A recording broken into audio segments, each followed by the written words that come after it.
So we're making a determination now. Do we go to Chicago, or do we go to a place like New Orleans, where we have a great governor, Jeff Landry, who wants us to come in and straighten out a very nice section of this country that's become quite tough, quite bad.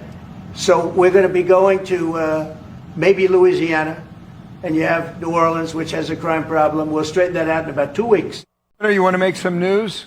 Is the National Guard going to go into the streets of New Orleans? Look, we'll take whatever the president wants to send us. Shocking. Who could have seen this coming? We know this has absolutely nothing to do with crime.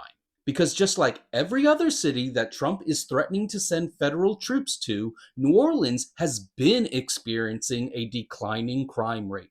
In fact, it is seeing a 50-year low in violent crime.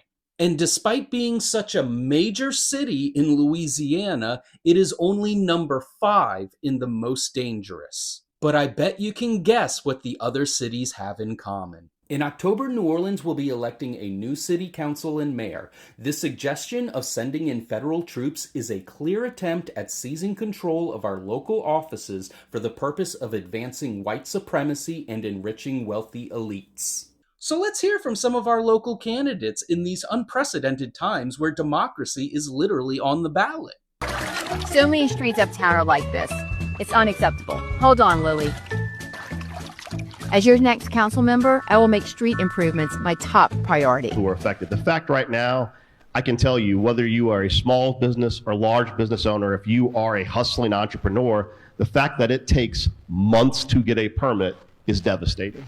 Potholes and permitting, of course. It's truly ironic that J.P. Morrell would discuss permitting for small and large businesses in response to being asked his plan for getting disillusioned voters more engaged in local politics. I mean, I think I found your problem, buddy. But don't get me wrong, these things do matter, and so does Taco Tuesday. It's just not my top priority right now. But while the majority of New Orleans City Council candidates have focused on permitting and potholes, our 4 endorsed candidates at the New Orleans DSA have been focusing on protecting democracy and organizing our workplaces and neighborhoods. And we have already started doing so.